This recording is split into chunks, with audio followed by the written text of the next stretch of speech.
ക്ഷേത്രത്തിൽ നിന്ന് താഴേക്ക് നോക്കുമ്പോൾ ഈ കാണുന്ന ഭംഗി തന്നെയാണ് കേട്ടോ ഇതിൻ്റെ ഹൈലൈറ്റ്. 4 ഭാഗത്തും ഞാനിപ്പോൾ താഴേക്ക് പോകുന്നു പറഞ്ഞുകൊണ്ടൊരു പാറ അവിടെ നിൽക്കുന്നുണ്ട് കേട്ടോ. ഗുണ്ടൽപേട്ടയിലെ ഹുലിഗന മരടിയിലേക്കാണ് ഇന്ന് യാത്ര കേട്ടോ.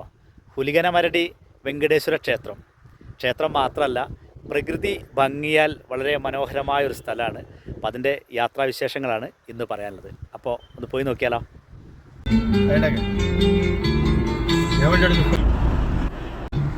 കാട്ടിലൂടെയുള്ള യാത്ര എന്തായാലും ഒരു ഭയങ്കര ആസ്വാദനമാണ് അല്ലേ. പ്രത്യേകിച്ച് നമുക്ക് ബത്തേരി ഗുണ്ടൽപേട്ട റോഡ്. ഭാഗ്യത്തിന് എന്തെങ്കിലും മൃഗങ്ങളൊക്കെ ഉണ്ടെങ്കിൽ ഒന്ന് കാണുകയും ചെയ്യാം. ഉച്ച ടൈമായതുകൊണ്ട് ചിലപ്പോൾ വലിയ പ്രയാസമായിരിക്കും അല്ലേ സുനിയേട്ടാ. അപ്പോൾ ഇന്ന് സാരഥി സുനിയേട്ടനാണ് കേട്ടോ, ബത്തേരിക്കാരനാണ്, നമ്മളെ ഇൻറ്റിമേറ്റ് സുഹൃത്താണ്. ഇപ്പോൾ വിശേഷങ്ങളൊക്കെ ഒരുപാട് പറയാനുണ്ട്. എന്തായാലും യാത്ര തുടരും. എന്താ വില നെല്ലിക്ക? 50 രൂപ. ഹായ്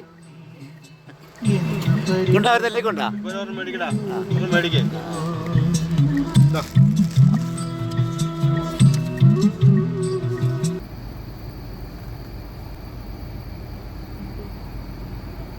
സ്ഥലം ഗുണ്ടിപ്പേട്ടയാ. എന്താ പറഞ്ഞത്? ഗുണ്ടൽപേട്ട. ഗുണ്ടൽപേട്ടന്ന് ലെഫ്റ്റ് കയറിയിട്ട് റൈറ്റ് നഗര റോഡിലാണ് നമുക്ക് പോകേണ്ടത്. റോഡിൻ്റെ ഇരുവശങ്ങളിലായിട്ട് കാണുന്ന ഈ ആൽമരങ്ങൾ ഒരു വലിയ ഭംഗിയാണ് കേട്ടോ. 2 വശത്തായിട്ടും കാണാം. അങ്ങനെ ഹുലിഗന മുരടിയിലേക്ക് എത്തിക്കൊണ്ടിരിക്കുകയാണ് കേട്ടോ. നല്ല ഭംഗിയുള്ളൊരു പ്ലേസാണ്.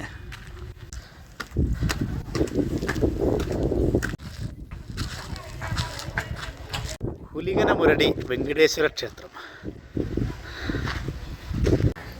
നല്ല ഉച്ച സമയത്താണ് കേട്ടോ ഇവിടെ എത്തിപ്പെട്ടത്. അതുകൊണ്ട് തന്നെ നല്ല വെയിലാണ്. പിന്നെ ഇവിടെ ചൂടറിയില്ല, ഭയങ്കരമായ കാറ്റാണ്.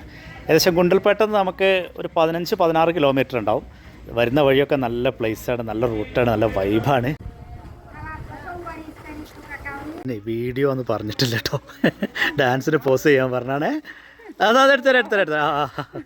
ഇവിടുത്തെ ഒരു വലിയ ഹൈലൈറ്റ് എന്ന് പറയുന്നത് ഇത് തന്നെ, ഈ ഭംഗി തന്നെയാണ് കേട്ടോ. താഴ്വാരങ്ങളിൽ കാണുന്ന ഈ പാടങ്ങളും റോഡും അതുപോലെ ചെറിയ ടൗണുകളും 4 ഭാഗത്തായിട്ട് ഈ കാണുന്നത് തന്നെയാണ് ഇതിൻ്റെ ഏറ്റവും വലിയൊരു ഭംഗി.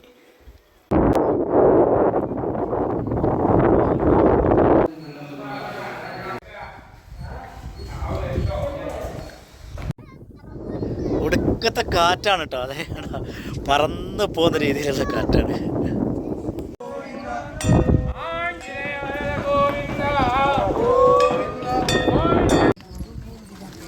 ഞാനിപ്പോൾ താഴേക്ക് പോകുന്നു പറഞ്ഞുകൊണ്ടൊരു പാറ അവിടെ നിൽക്കുന്നുണ്ട് കേട്ടോ. ഭയങ്കര ഭംഗിയാണ്. മേഘങ്ങളെ തൊട്ടുകൊണ്ടൊരു യാത്ര അല്ലേ. പക്ഷേ ഉച്ച സമയം നമ്മൾ വന്നപ്പോൾ അല്ലേ അത് പറ്റില്ല. ഈവനിങ് ആയിരുന്നെങ്കിൽ നമുക്ക് കുറച്ചും കൂടി ഭംഗിയായേനെ. വെയിലൊക്കെ പോയിട്ട് നല്ലൊരു. ഇനി വരുന്നവർ ഒരു 4 മണിക്ക് ശേഷം ഇവിടെ എത്താൻ ശ്രമിക്കുക കേട്ടോ.